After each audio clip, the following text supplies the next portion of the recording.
Good morning everyone. Shrimati मोहर देवी Tapadia girls college के इस यूट्यूब चैनल में मैं नील नायक आपका बहुत बहुत स्वागत करता हूं।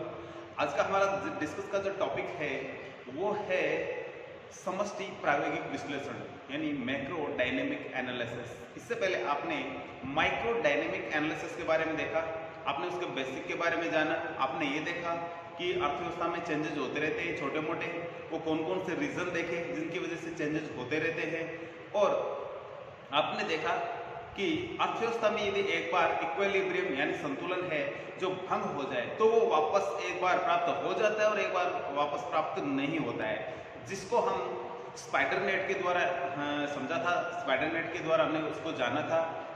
एक प्रकार का जो स्पाइडर नेट था जिसमें आपने देखा कि एक बार अर्थव्यवस्था में इक्विलिब्रियम यदि अनएडजस्ट हो जाए तो वापस अपने मूल स्थान पे आ जाता है। लेकिन एक बार आपने देखा जिसमें कि एक बार अनएडजस्ट हो जाए, असंतुलित हो जाए तो फिर वो वापस प्राप्त नहीं होता है। तो ये दोनों कंडीशन आपने देखी। आज हम जिस टॉपिक पे चर्चा करेंगे उसमें भी कुछ वैसी ही चीजें आएगी लेकिन स्पाइडर नेट नहीं आएगा। अब हम उसी टॉपिक के बारे में थोड़ा सा आगे डिस्कस करते हुए इस टॉपिक को आगे बढ़ाते हैं। समष्टि प्रायोगिक विश्लेषण।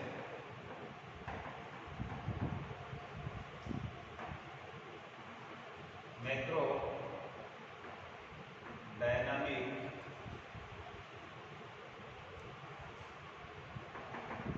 एनालिसिस। तो हमारे इस टॉपिक में थोड़ा सा इसका बेसिक आपको बता देते हैं कि समष्टि प्रायोगिक विश्लेषण के अंतर्गत जब संतुलन एक स्थान से दूसरे स्थान पे पहुंच जाता है तो उसकी जो पथ और प्रक्रिया है, ठीक है, उसके मार्ग, उसका जो रास्ता है वे है उसका, और जो उसकी प्रोसेस है कि इस संतुलन से एक जो संस्था है दूसरे संतुलन पर कैसे पहुंची है, या एक अर्थव्यवस्था इस संतुलन से दूसरे संतुलन पर कैसे पहुंचती है, वो कौन कौन से रीजन होते हैं जिसकी वजह से वो पहुंचती है, उन सभी कारणों का अध्ययन किया जाता है। तो समष्टि प्रायोगिक विश्लेषण में हम जो संतुलन होते हैं एक से दूसरे संतुलन पर जब हम दिखाते हैं, इसको शो करते हैं, जब दो संतुलन होते हैं तो एक संतुलन दूसरे संतुलन पर किस तरीके से पहुंचता है उसके पथ और प्रक्रिया का अध्ययन करते हैं। और यही इसका बेसिक अर्थ है कि समष्टि प्रायोगिक विश्लेषण में दो संतुलन के बीच में जो एक संतुलन से दूसरे संतुलन पर वो कैसे पहुंचा है उसकी पथ और प्रक्रिया का अध्ययन किया जाता है। यही इसका सिंपल अर्थ है। डायग्राम के द्वारा आप इसको देखेंगे तो आपको अच्छे से समझ में आएगा। सबसे पहले OX और Y खींचते हैं,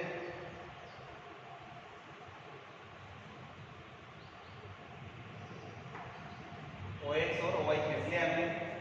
इधर लिखते हैं, जब समष्टि की बात करते हैं तो मांग और पूर्ति की जगह नए नाम आ जाते हैं हमारे यहाँ। तो जब समष्टि में बात करेंगे तो कौन से नाम होंगे? कंजप्शन और इन्वेस्टमेंट। और एक व्यष्टि की बात करेंगे यानी माइक्रो की बात करेंगे तो आपको डिमांड एंड सप्लाई का नाम लेना है, यानी यहाँ लिखना होगा कंडीशन में। तो यहाँ कंजप्शन और इन्वेस्टमेंट यानी विनियोग और उपभोग। इन्वेस्टमेंट विनियोग और कंजप्शन उपभोग इधर लिखेंगे नेशनल इनकम यानी राष्ट्रीय आय।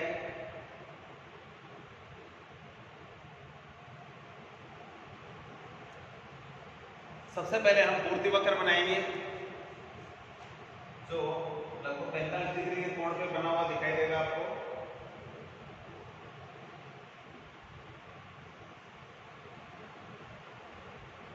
इसको लिखेंगे y बराबर c प्लस i। तो कंजप्शन और इन्वेस्टमेंट के बराबर होता है, ठीक है। ये एक संतुलन को दर्शाने वाला वक्र खींचा है। लगभग ये 45 डिग्री के कोण पे यहाँ ये एंगल पे अपने को ये बनाना है।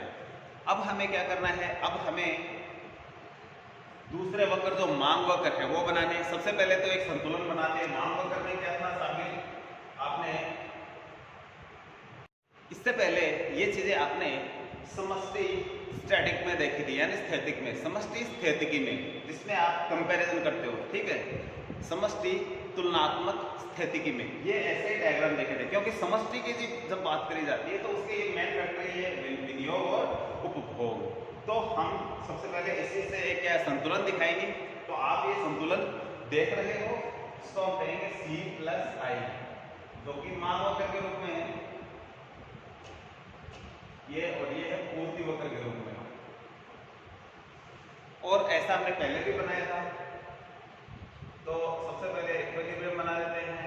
ये y राष्ट्रीय निर्धारित होगी है, इसका नाम चेंज कर देते हैं हम थोड़ा, इसको हम y उधर ऑलरेडी आ चुके हैं, तो इसको हम स्मॉल कर देते हैं। हमने y इधर लिख रखा है तो इसको स्मॉल y बना देते हैं। ठीक है, एक जैसे यहाँ पर नहीं होने चाहिए, ये छोटा है, इसको y1 कर देता हूँ मैं, y1। ठीक है, तो ये इधर राष्ट्रीय निर्धारित होती है। और ये जो हिस्सा है ये है C प्लस आई का। तो ये चीजें तो आपने लास्ट में देखी थी, फिर आप सोच रहे हो कि दोबारा से इनको क्यों बनाया है।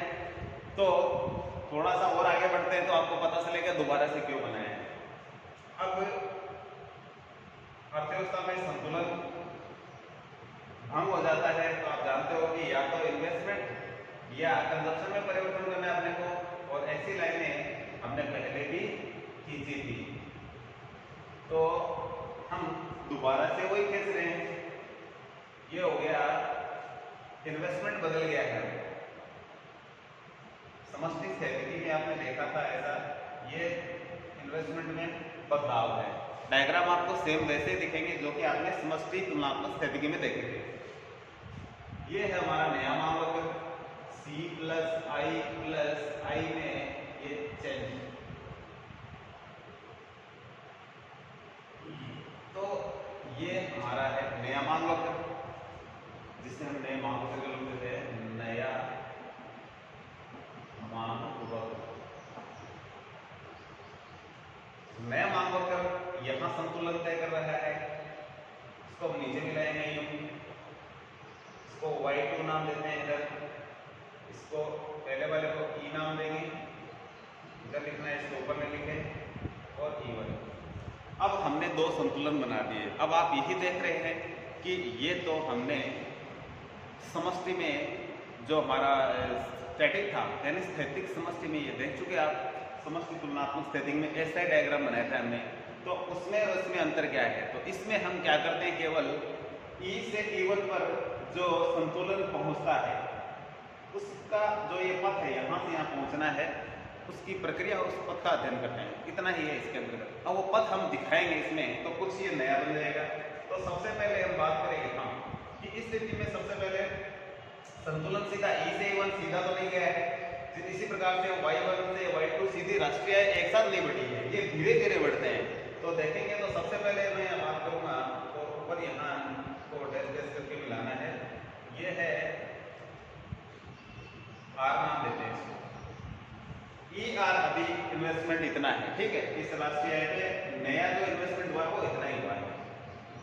अब हमें क्या करना है, अब हमें इधर इस y वक्र के मिलाना है, इसको इस तरीके से सीधा यहाँ मिलाएंगे इसको, ठीक है, यहाँ मिला करके फिर इसको ऊपर सीधा वापस के ऊपर की ओर मिलाना है। यदि डैश डैश करके मिलाते हो तो ज्यादा अच्छा लगेगा, बिल्कुल सीधा रखना आपको। अब यहाँ ये दर्शाया जा रहा है R, इसका मैं नाम देता हूँ S, ऊपर वाले का नाम देते हैं P। कि संतुलन पहले तो इन्वेस्टमेंट इतना था, अब आगे जैसे राष्ट्रीय बढ़ी है तो ये संतुलन और कम हो गया और यहाँ आ गया। अब ये इन्वेस्टमेंट कम हो गया है, T और S इतना कम हो गया है, ठीक है, पहले इतना था अब इतना हो गया है। और यदि इस स्तर पे राष्ट्रीय आती थी तो यहाँ नीचे आते हैं, यहाँ तो लगभग राष्ट्रीय इतनी होगी। हमने कहा कि सीधा y1 से y2 नहीं आती, यहाँ धीरे धीरे धीरे धीरे बढ़ती है। तो ये दिखाने के पहले संतुलन तो ये हमारा इन्वेस्टमेंट इतना था अब इतना हुआ, फिर और कम होगा, और कम होते हुए इस तरीके से एडजस्ट होती है अर्थव्यवस्था में संतुलन की स्थिति। फिर वापस इसको इसी लाइन से मिलाएंगे और फिर वापस ऊपर मिलाएंगे, फिर यूं मिलाएंगे, फिर यूं। तो जहां तक 2-3 पॉइंट बनते हैं उतने तो अपने को लिखना है, जैसे कि R S T, इसको U, इसको नाम देते हैं V, और एंड में ये पहुंच जाता है, ठीक है, E1 कर देते हैं इसका नाम।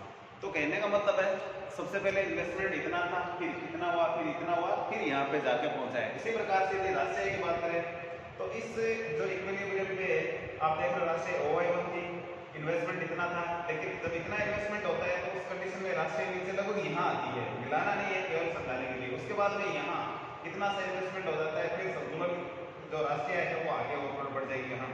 और इस तरीके से जो धीरे धीरे यहाँ जो है कहने का मतलब एक संतुलन से दूसरे संतुलन पर जो है हमारी अर्थव्यवस्था पहुंच जाती है। तो ये संतुलन बिंदुओं का क्या है, एक तरीके से मार्ग है। तो इसमें संतुलन बिंदुओं के मार्ग को दर्शाया जाता है, ठीक है। तो आपने देखा कि लास्ट टॉपिक जैसा ही है, हमने अभी थोड़ी देर पहले बात करी समष्टि जो हमारा टॉपिक था, जिसमें हमने स्थैतिक के बारे में जो कंपैरेटिव स्थिति है उसके बारे में देखा था, वही सेम टॉपिक है। बस यहाँ इसमें थोड़ा सा ये आपको इन्वेस्टमेंट में थोड़ा सा दिखाना है कि पहले इतना था, फिर कम हो गया, फिर कम हो गया, फिर जाके संतुलन हो गया, एडजस्टमेंट हो गया सारा सारा। तो इस तरीके से सीधा ही करने मतलब रास्ते Y1 से Y2 पे नहीं पहुंचती है, धीरे धीरे उसी प्रकार से जो ये इन्वेस्टमेंट है एक पहले ज्यादा होता है, फिर कम कम होता है, एडजस्ट हो जाता है। इस तरीके से संतुलित है जो अर्थव्यवस्था दिखाई जाती है। तो इस वीडियो में इतना ही करेंगे। तो इसके बारे में थोड़ा सा और बात कर लेते हैं, इसको डिस्क्राइब कैसे करेंगे। तो सबसे पहले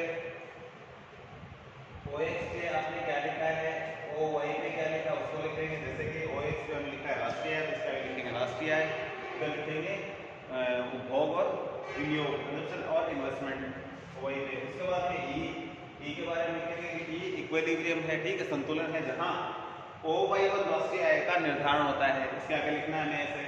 उसके बाद में बात कर लेते हैं E1 क्या है। E1 कहेंगे कि ये नया संतुलन है जो कि अर्थव्यवस्था में इन्वेस्टमेंट में परिवर्तन हुआ है, जिसकी वजह से ये बना है, ठीक है। आप इसमें कंजप्शन में भी परिवर्तन कर सकते हो और इन्वेस्टमेंट में भी परिवर्तन करके दिखा सकते हो, लेकिन कंजप्शन से ज़्यादा है जो इन्वेस्टमेंट होता है, इसीलिए यहाँ हमने इन्वेस्टमेंट को लिया है, ठीक है। तो बाकी गलत नहीं है, आप किसी को भी दिखा सकते हो, बाकी इन्वेस्टमेंट को यहाँ दिखाना चाहिए हमें। तो नया E1 है जो क्या नया संतुलन है, जहाँ OY2 राष्ट्रीय आय का निर्धारण होता है। इसके बारे में ये लिखना है, E1 नया संतुलन है जो कि अर्थव्यवस्था में जो इन्वेस्टमेंट हमारा क्या है बदल गया, जिसकी वजह से ये बना है, और नई राष्ट्रीय आय है जो OY2 निर्धारित होती है इस करके, ठीक है। अब हम बात कर लेते हैं आगे कि ये क्या है, C+I के बारे में लिखेंगे कि C+I क्या है। इसको लिखेंगे ये है मांग वक्र है, ठीक है, जो पूर्ति वक्र को जहाँ ये काटता है तो वहाँ इक्विलिब्रियम सेट कर रहा है। इसके अलावा आप ये C+I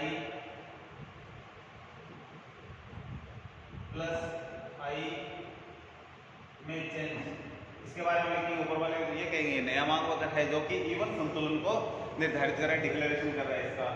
इस तरीके से आप सारी चीजें बताते हो। ये पूर्ति वक्र Y बराबर C+I है जो पूर्ति वक्र के रूप में इसको शो किया गया है, ठीक है। और जहां मांग और पूर्ति वक्र काट रहे हैं दूसरे वहाँ इक्विलिब्रियम सेट हो रहे हैं और नीचे राष्ट्रीय आय का निर्धारण हो रहा है। ये चीजें इसमें जो शो की गई है, तो ये इसकी बेसिक थी। और अब आगे लिखेंगे कि ये क्या है, ERSPU, तो इनके बारे में लिखना है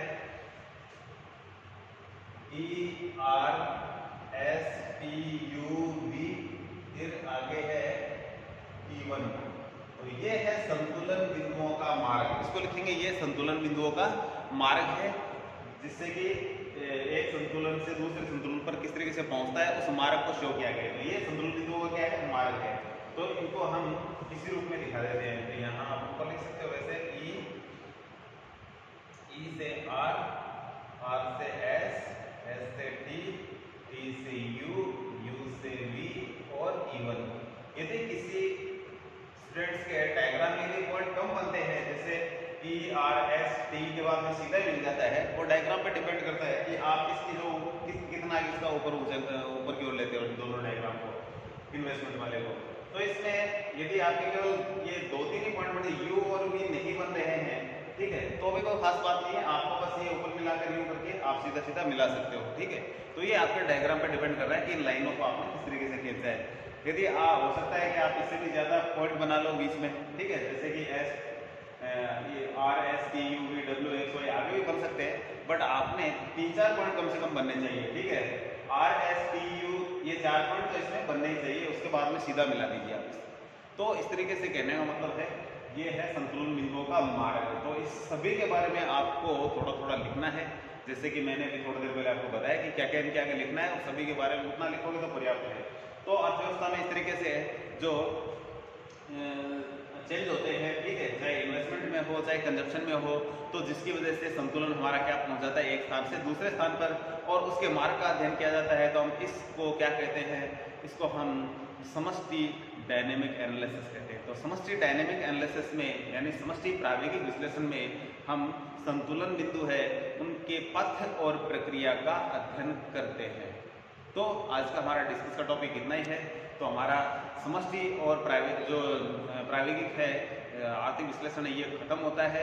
इसमें हमने जो ये हमारा स्टैटिक और डायनेमिक है हमारा एनालिसिस से खत्म होता है। स्टैटिक में हमने 4 पार्ट देखे थे और इसमें जो डायनेमिक है इसमें हमने 2 पार्ट देखे थे, ठीक है।